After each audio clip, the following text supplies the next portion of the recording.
शांति।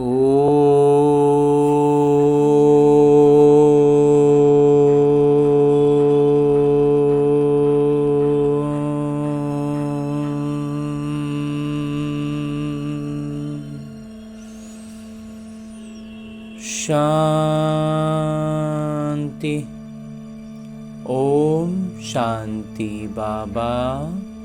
आज 15 फरवरी 2025 है और आज हम अध्ययन करने जा रहे हैं परमपिता परमात्मा के अनमोल मधुर महावाक्य मुरली का।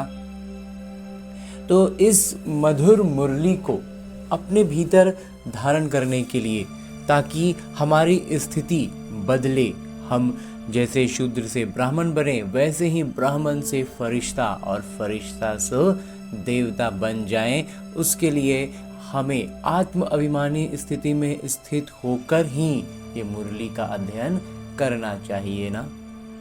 तो चलिए, इसके लिए सबसे बेहतरीन होगा कि हम अपने सूक्ष्म शरीर के साथ चल चले मधुबन की धरा पर, और विशेष तौर पर हिस्ट्री हॉल।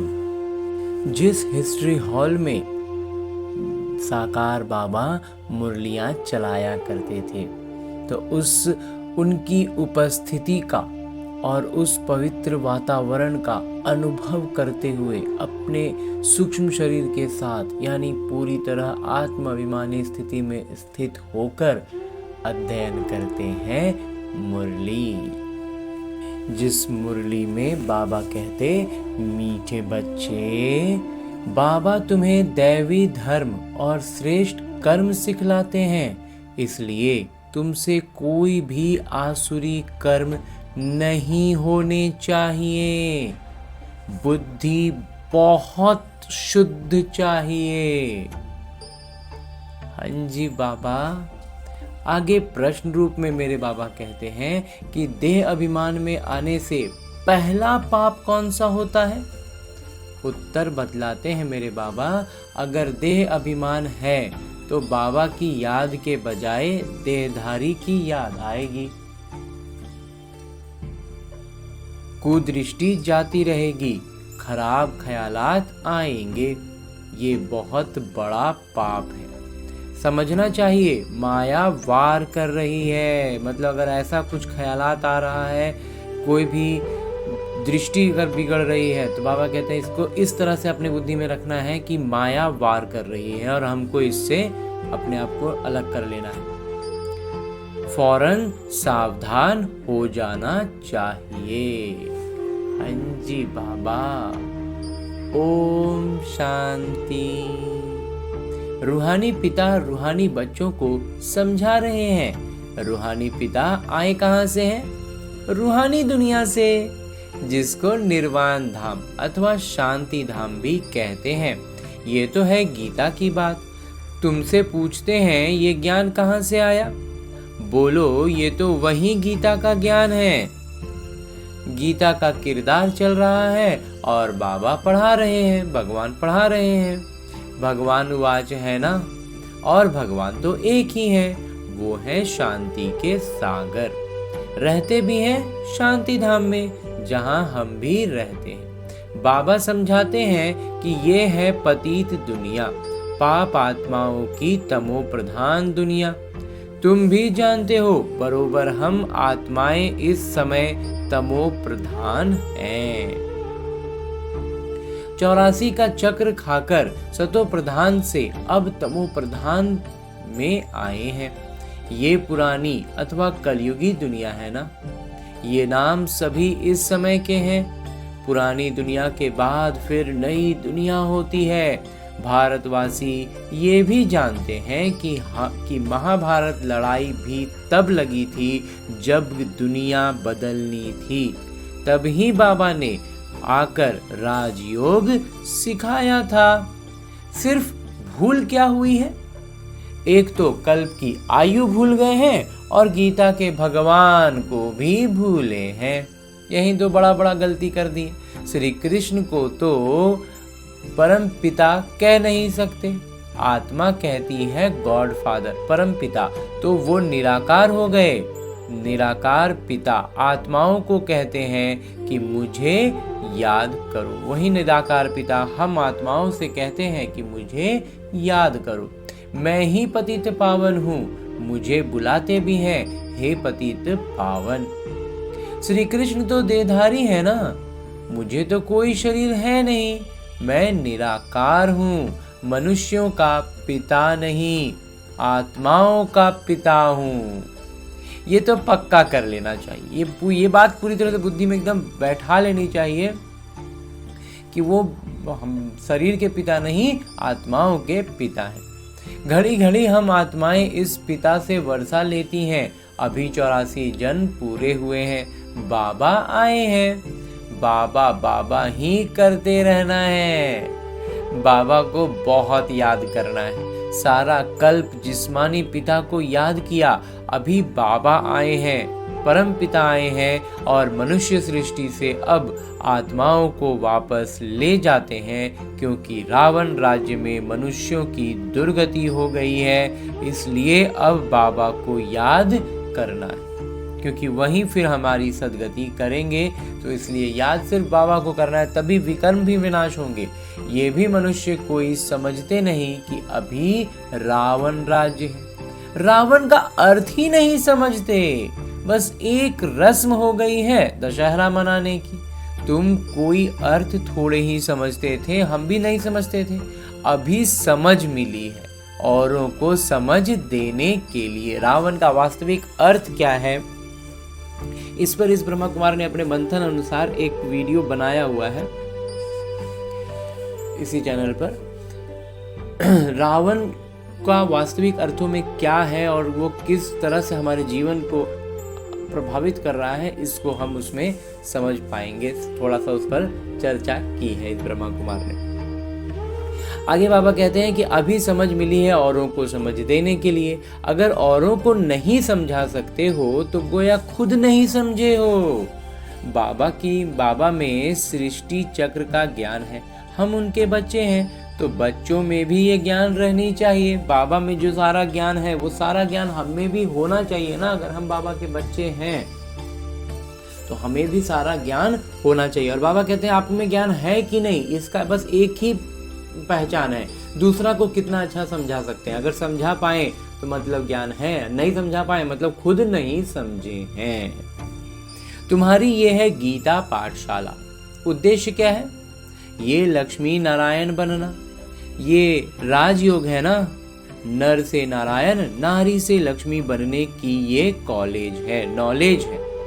ये ज्ञान क्या है? नर से नारायण और नारी से लक्ष्मी बनने का ज्ञान है। वो लोग कथाएं बैठ सुनाते हैं, वो भक्ति मार्ग में क्या कथा सुना रहे हैं। यहाँ तो हम पढ़ते हैं, हमको बाबा राजयोग सिखाते हैं। ये सिखाते ही हैं कल्प के संगम युग पर। बाबा कहते हैं मैं पुरानी दुनिया को बदल नई दुनिया बनाने आया हूँ। नई दुनिया में इन्हों का राज्य था, पुराने में नहीं है, फिर जरूर होना चाहिए। चक्र तो जान लिया है, मुख्य धर्म है 4, अभी साम्राज्य है नहीं, अभी किसी का साम्राज्य नहीं चल रहा है। तो दैवी धर्म भ्रष्ट और दैवी कर्म भ्रष्ट बन पड़े। जो देवी देवताएं थे वो धर्म और कर्म भ्रष्ट हो गए हैं। अभी फिर तुमको दैवी धर्म श्रेष्ठ और कर्म श्रेष्ठ सिखला रहे हैं। धर्म श्रेष्ठ क्या है, कर्म श्रेष्ठ क्या है, यही तो बाबा सिखला रहे हैं ना। तो अपने पर ध्यान रखना है, हमसे कोई आसुरी कर्म तो नहीं होते हैं। बहुत सूक्ष्म स्तर पर जांच करनी है। माया के कारण कोई खराब ख्यालात तो बुद्धि में नहीं आते हैं, कुदृष्टि तो नहीं रहती है।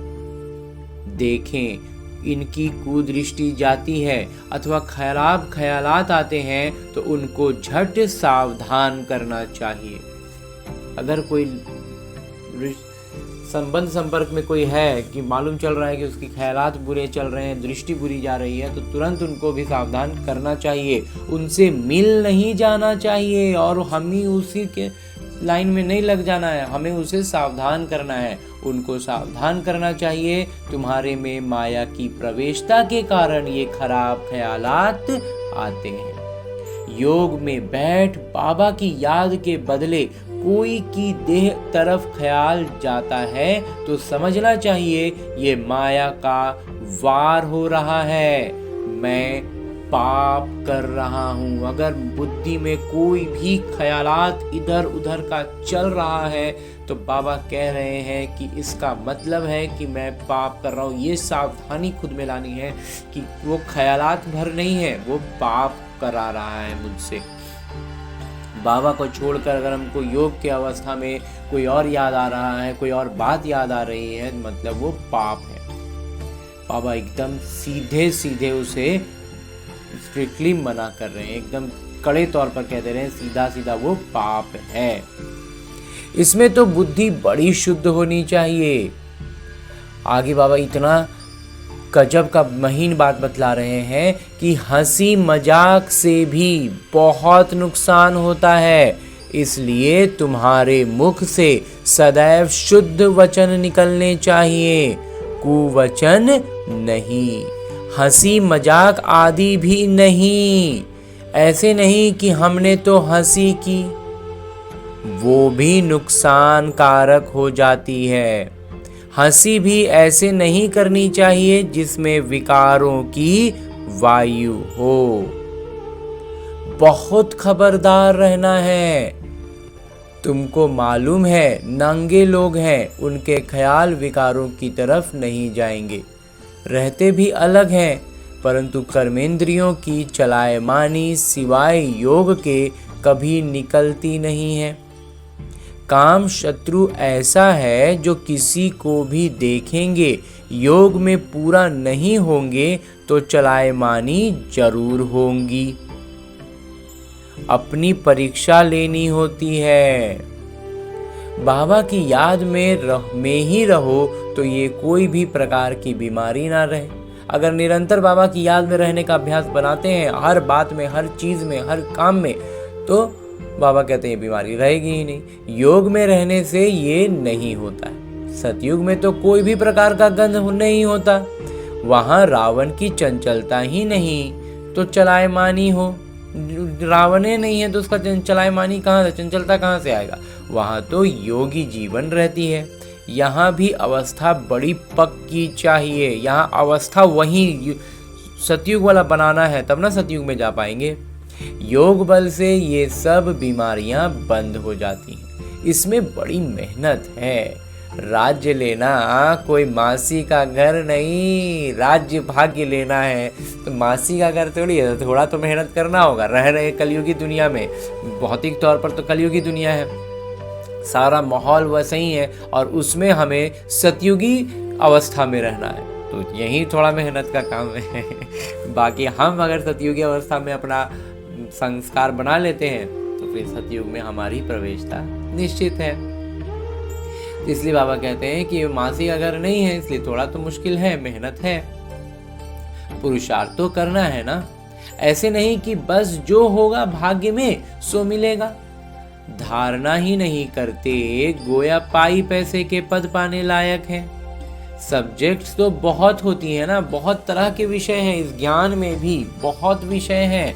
कोई ड्राइंग में, कोई खेल में अंक ले लेते हैं, वो है कॉमन सब्जेक्ट। जो सब तरफ भीड़ लगा हुआ है उसमें जा के आप नंबर बटोर ले रहे हैं, तो बाबा कहते हैं वो तो कॉमन सब्जेक्ट है। वैसे ही यहाँ भी सब्जेक्ट्स हैं। इस ज्ञान में भी अलग अलग विषय हैं, कुछ ना कुछ तो मिलेगा। बाकी बादशाही नहीं मिल सकेगी। जो भीड़ में सब कर रहे हैं, ड्राइंग में, खेल में, मतलब कुछ जो सब कर रहा है उसमें हम भी हाथ अपना आजमा लिए, तो बाबा कहते हैं अंक तो मिल जाएगा, थोड़ा बहुत वहाँ पहुँच जाएंगे, लेकिन बादशाही थोड़ी मिलेगी। वो तो सेवा करेंगे तब बादशाही मिलेगी। उसके लिए बहुत मेहनत चाहिए। बहुतों की बुद्धि में बैठता ही नहीं है, जैसे कि खाना हजम ही नहीं होता। ऊंच पद पाने की हिम्मत नहीं, इसको भी बीमारी कहेंगे ना। तुम कोई भी बात देखते न देखो, रूहानी पिता की याद में रह औरों को रास्ता बताना है, अंधों की लाठी बनना है। तुम तो रास्ता जानते हो, रचयिता और रचना का ज्ञान मुक्ति और जीवन मुक्ति तुम्हारी बुद्धि में फिरते रहते हैं। जो जो महारथी हैं, जो महारथी हैं ना, बाबा कहते हैं उनकी बुद्धि में हमेशा रचता और रचना का ज्ञान, जीवन मुक्ति, मुक्ति का ज्ञान, ये सब बातें ना लगातार बुद्धि में फिरती रहेंगी। बच्चों की अवस्था में भी रात दिन का फर्क रहता है। कहीं बहुत धनवान बन जाते, कहीं बिल्कुल गरीब। राजाई पद में तो फर्क है ना। बाकी हाँ, वहाँ रावण न होने के कारण दुख नहीं होता है। पद कोई भी हो, दुख तो नहीं मिलेगा। बाकी संपत्ति में तो फर्क है। संपत्ति से सुख होता है। संपत्ति अधिक होगी तो सुख तो अधिक होगा ना। अब संपत्ति कम है तो सुख कम हो जाएगा। बाकी बाबा कहते हैं रावण नहीं है इसलिए दुख तो नहीं होगा। जितना योग में रहेंगे उतना स्वस्थ, बड़ी अच्छी हो। स्वास्थ्य जो है ना वो बहुत अच्छा होगा जितना योग में रहेंगे। मेहनत करनी है। बहुतों की तो चलन ऐसी रहती है जैसे अज्ञानियों मनुष्यों की होती है। वो किसी का कल्याण कर नहीं सकेंगे। जब इम्तिहान होता है तो मालूम पड़ जाता है कि कौन कितने अंक से पास होंगे। फिर उस समय हाय हाय करनी पड़ेगी। जब अंक कम मालूम चलने लगेगा ना कि अंक कम हो रहा है, तब हाय हाय करेंगे, तब कुछ नहीं हो पाएगा।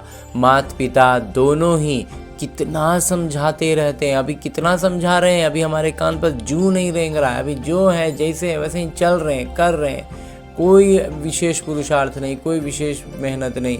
और जब अंक कम होने लगेंगे तब हाय हाय मचाएंगे। बाबा आए ही हैं कल्याण करने। अपना भी कल्याण करना है तो दूसरों का भी करना है। बाबा को बुलाया भी है कि आकर हम पतितों को पावन होने का रास्ता बताइए। तो बाबा श्रीमत देते हैं, तुम अपने को आत्मा समझ देह अभिमान छोड़ मुझे याद करो। कितनी सहज दवाई है। देह अभिमान छोड़ना है, बाबा को याद करना है। बाबा कितने इतना सहज तो बता रहे हैं। बोलो हम सिर्फ एक भगवान पिता को मानते हैं। वो कहते हैं मुझे बुलाते हो कि आकर पतितों को पावन बनाओ तो मुझे आना पड़ता है। ब्रह्मा से तुमको कुछ भी मिलना नहीं है। वो तो दादा है, बाबा भी नहीं। बाबा से तो वर्षा मिलता है, ब्रह्मा से थोड़े ही वर्षा मिलता है। निराकार पिता इन द्वारा गोद लेकर हम आत्माओं को पढ़ाते हैं, इनको भी पढ़ाते हैं। ब्रह्मा से तो कुछ भी मिलने का नहीं है। वर्षा बाबा से ही मिलता है इन द्वारा। देने वाले एक हैं, उनकी ही महिमा है। वही सर्व के सद्गति दाता है। ये तो पूज्य से फिर पुजारी बनते हैं। सतयुग में थे, फिर 84 जन्म भोग, अब पतित बने हैं, फिर पूज्य पावन बन रहे हैं। हम बाबा द्वारा सुनते हैं, कोई मनुष्य से नहीं सुनते। मनुष्यों का है ही भक्ति मार्ग, ये है रूहानी ज्ञान मार्ग। ज्ञान सिर्फ एक ज्ञान सागर के पास ही है, बाकी ये शास्त्र आदि सब भक्ति के हैं। शास्त्र आदि पढ़ना ये सब है भक्ति मार्ग। ज्ञान सागर तो एक ही पिता है। हम ज्ञान नदियां ज्ञान सागर से निकली हैं, बाकी वो है पानी के सागर और नदियां। बच्चों को ये सब बातें ध्यान में रहनी चाहिए। अंतर्मुख हो बुद्धि चलानी चाहिए। अपने आप को सुधारने के लिए अंतर्मुख हो, अपनी जांच करो।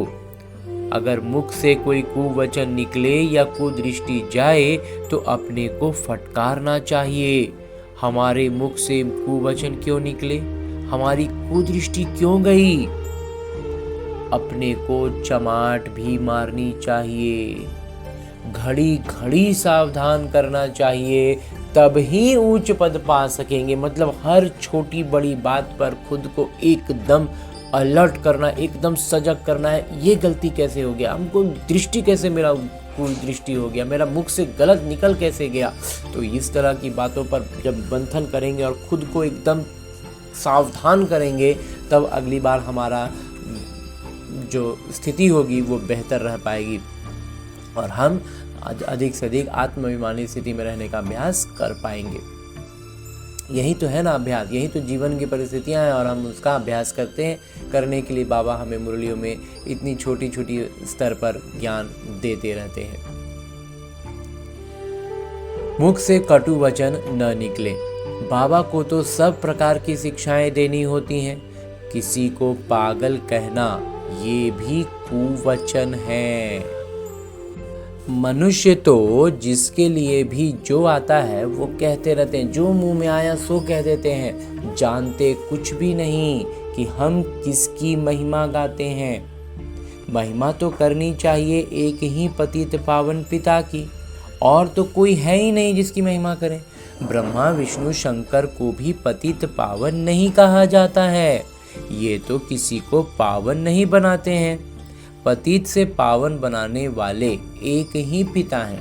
पावन सृष्टि है ही नई दुनिया। पावन सृष्टि क्या? नई दुनिया। और वो बना रहे हैं मेरे बाबा, तो वो तो अभी है नहीं। तो प्योरिटी है ही स्वर्ग में, तो स्वर्ग में ही वो पवित्रता होगी और पवित्रता के सागर भी हैं। ये तो है ही रावण राज्य, तो अभी वो दुनिया है नहीं, तो वो दुनिया बनाने के लिए, वो पवित्रता बतलाने के लिए बाबा आए हैं ना। और अभी है रावण का राज्य। बच्चों को अभी आत्म अभिमानी बनने की बहुत मेहनत करनी चाहिए। मुख से कोई भी पत्थर व कुवचन नहीं निकलना चाहिए। बहुत प्यार से चलना है। कुदृष्टि भी बड़ा नुकसान कर देती है। बड़ी मेहनत चाहिए। आत्म अभिमान है अविनाशी अभिमान। देह तो विनाशी है, आत्मा को कोई भी नहीं जानते हैं। आत्मा का भी पिता तो जरूर कोई होंगे ना। कहते भी हैं सब भाई भाई हैं, फिर सब में परमात्मा पिता विराजमान कैसे हो सकते हैं? एक तरफ कहते हैं कि हम सब भाई भाई हैं, लेकिन फिर बोल देते हैं कि भगवान सब में है, तो वो फिर कैसे होगा? सभी बाप कैसे हो सकते हैं? सब के सब पिता कैसे हो जाएंगे? सब भाई भाई न है ये तो समझ में आता है, लेकिन सब पिता कैसे हो जाएंगे? इतना भी अक्ल नहीं है। सबके पिता तो एक ही हैं, उनसे ही वर्षा मिलता है। उसका नाम है शिव, उनका नाम है शिव। शिवरात्रि भी मनाते हैं, रुद्र रात्रि व श्री कृष्ण रात्रि नहीं कहते हैं। मनुष्य तो कुछ भी नहीं समझते हैं, कहेंगे ये सब उनके रूप हैं, उनकी ही लीला है। तुम अभी समझते हो, बेहद के पिता से तो बेहद का वर्षा मिलता है, तो उस पिता की श्रीमत पर चलना है। बाबा कहते हैं मुझे याद करो। लेबर्स को भी शिक्षा देनी चाहिए, तो उन्हों का भी कुछ कल्याण हो जाए। कोई मेहनत मजदूरी करने वाला भी अगर हो ना, जैसे घर में कोई काम हो और उसमें मजदूर भी आए, तो उनको भी थोड़ा ज्ञान सुना देना है। परंतु खुद ही याद नहीं कर सकते तो औरों को क्या याद दिलाएंगे? रावण एकदम पतित बना देता है, फिर बाबा आकर परिस्तानी बनाते हैं। वंडर है ना, एकदम आश्चर्य की बात है। कोई की भी बुद्धि में ये बातें नहीं है। ये लक्ष्मी नारायण कितना ऊंच परिस्तानी से फिर कितना पतित बन जाते हैं। इसलिए ब्रह्मा का दिन, ब्रह्मा की रात गाई हुई है। शिव के मंदिर में तुम बहुत सेवा कर सकते हो।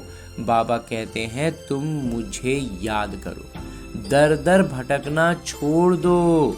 ये ज्ञान है ही शांति का। इस ज्ञान का मतलब ही है कि जितना भटक रहे थे सब भटकना बंद, शांति मिल गई, सुकून मिल जाएगा। बाबा को याद करने से तुम सतो प्रधान बन जाएंगे। बस यही मंत्र देते रहो। कोई से भी पैसा नहीं लेना चाहिए जब तक पक्का ना हो जाए।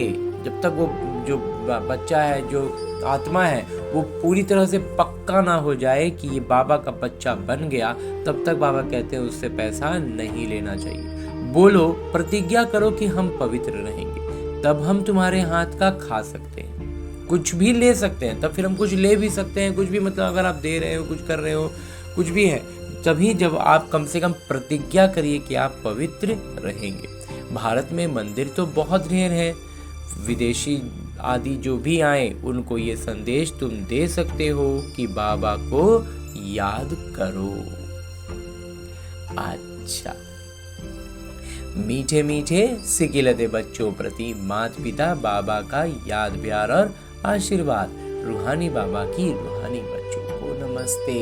हम रूहानी बच्चों की ओर से रूहानी माता पिता को याद प्यार और प्रणाम। धन्यवाद बाबा, धन्यवाद। मुरली के लिए भी धन्यवाद और इस अनूठे अलौकिक ब्राह्मण जीवन के लिए भी बहुत बहुत बहुत धन्यवाद बाबा, बहुत धन्यवाद। आगे आज की मुरली से लिए गए वो प्रमुख बिंदु हैं जिन्हें हमें अपने ब्राह्मण जीवन में धारण करने हैं और ब्राह्मण सो देवता बनना है। ब्राह्मण सो फरिश्ता और फरिश्ता सो देवता बनना है। तो अभी इस जीवन में रहते हैं, हमें पहले फरिश्ता स्वरूप में आ जाना है, तब तो देवता बनेंगे ना। तो उसके लिए जो सबसे पहली बिंदु है वो है कभी भी ऐसी हंसी मजाक नहीं करनी है जिसमें विकारों की वायु हो। किसी भी तरह का कोई भी विकारी बात कह रहे हैं और उसको हंसी मजाक का रूप दे रहे हैं, या फिर हंसी मजाक में ही कह रहे हैं और उतना गहराई से नहीं सोचा है, लेकिन अब बाबा कह रहे हैं कि उसको समझना है कि वो विकार है और उसको नहीं करना है, हंसी मजाक तक नहीं। अपने को बहुत सावधान रखना है, मुख से कटु वचन नहीं निकालने हैं। दूसरा बिंदु है कि आत्माभिमानी बनने की बहुत बहुत अभ्यास करनी है। सबसे प्यार से चलना है, कुदृष्टि नहीं रखनी है। कुदृष्टि जाए तो अपने आप को आप ही सजा देनी है। अगर कुछ भी गलत हो रहा है तो खुद को तो मालूम चल जाएगा ना कि हमारी दृष्टि गलत गई, हमारे विचार गलत आए, कुछ भी ऐसा हुआ तो बाबा कहते हैं खुद ही अपने आप को सावधान करना है, सजा देनी है। लेकिन खुद से उसको ठीक करने का सावधानी, ये दिमाग में अटेंशन मोड होता है, तो हमेशा इस बात का ख्याल बुद्धि में लगा रहे, तो ये गलतियां भी नहीं होगी। और अगर हो भी गई, पुराने संस्कार उभर कर सामने आ भी गए, तो होते के साथ हम सजग हो जाएंगे, तो उसका बहुत जल्द से जल्द उसे हम नियंत्रित कर लेंगे और आगे के लिए फिर सावधान हो जाएंगे। और आगे मेरे बाबा वरदान दे रहे हैं। वरदान देते हुए मेरे बाबा कहते हैं, निरंतर याद और सेवा के संतुलन से बचपन के नाज नखरे समाप्त करने वाले वानप्रस्थी भव। जब नया नया ज्ञान में आते हैं तो छोटी छोटी बातों में रूठते हैं, बाबा को बोलते हैं, बाबा हमें विशेष विशेष बिंदुएं सुना कर देते हैं, तो हमें बिल्कुल छोटी छोटी बातों में हम बहुत उत्साहित भी होते हैं, बहुत जल्दी जल्दी मुरझाते भी हैं। तो बाबा कहते हैं ये बचपन के नाज नखरे थे, अब वानप्रस्थी बनो। अब इन सब चीज़ों में, छोटी छोटी बातों में उलझते मत रहो। विस्तार में बाबा बतलाते हैं कि छोटी छोटी बातों में संगम के अमूल्य समय को गंवाना बचपन के नाज नखरे हैं। अब ये नाज नखरे शोभते नहीं। वानप्रस्थ में सिर्फ एक ही कार्य रह जाता है, बाबा की याद और सेवा। इसके सिवाय और कोई भी याद ना आए। उठो तो भी याद और सेवा, सो तो भी याद और सेवा, निरंतर ये संतुलन बना रहे।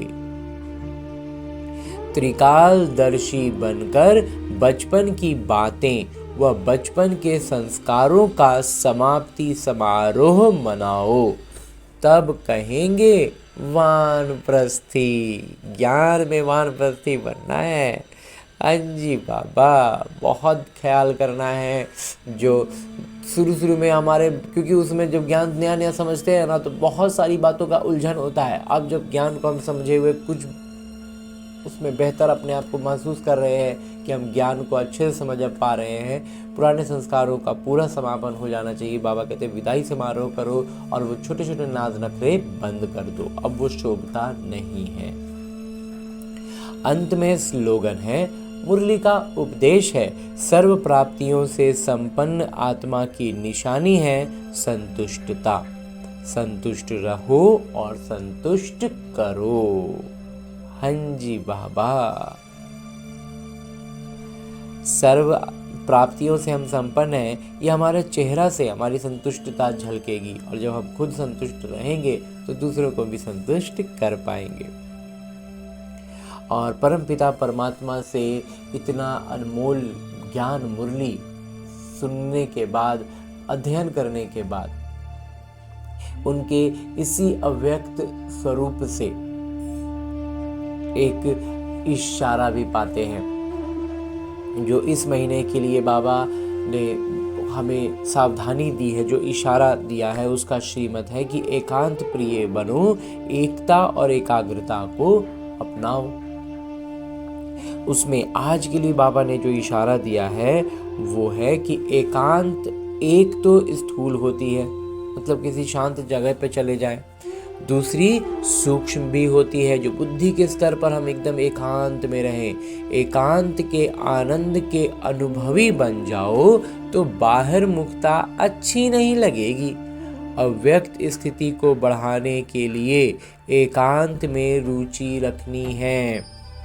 एकता के साथ एकांत प्रिय बनना है। हाँ जी बाबा।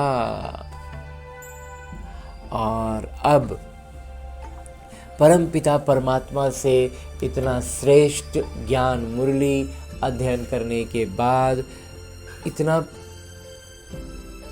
उच्च अव्यक्त इशारा लेने के बाद, अब वक्त है कि हम लौट आए अपने इस स्थूल शरीर में, जो अभी एक किरदार निभा रहा है, और जो किरदार वास्तव में मुझ आत्मा के लिए एक अभ्यास पुस्तिका है, जिसमें आने वाली हर छोटी से छोटी, बड़ी से बड़ी, सूक्ष्म से सूक्ष्म बातें भी, आज बाबा ने इसमें कहा ना, हंसी मजाक में भी अगर कोई बात हो रही है, कोई ख्यालात भी अगर चल रहे हैं, तो बाबा कह रहे हैं वो भी पाप है। तो इतना सूक्ष्म सूक्ष्म बाबा ज्ञान देते हैं कि हम अगर उस स्तर पर अपनी बुद्धि को रखते हैं और उस पर अमल करते हैं, उसको अपने जीवन में धारण करते हैं, और इस बात का अभ्यास करने के लिए, इस उद्देश्य से अपने इस लौकिक जीवन को जीते हैं। ये जो जीवन हमारा विसंगम युग का जीवन है, इसको उसी उद्देश्य से जीते हैं कि अभ्यास पुस्तिका है,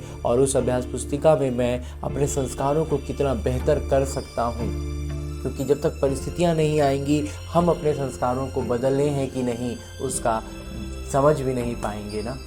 तो इसको जांचने के लिए, इसको अभ्यास करने के लिए ही हम ये लौकिक जीवन जी रहे हैं। तो बस इसी श्रेष्ठ कामना और श्रेष्ठ भावना से भरपूर होकर कि हम अपने इस जीवन में अभ्यास करते करते अपने सभी कर्म भोगों को, सभी विकर्मों को विनाश करते हुए आत्माभिमानी स्थिति में स्थित हो जाएं, और ब्राह्मण सुख फरिश्ता का अनुभव करते हुए देवता बनने के लिए आगे बढ़ जाएं। ऐसे ही शुभ भावना और श्रेष्ठ कामना से भरपूर होकर लौटते हैं अपने किरदार में। अच्छा, ओम शांति।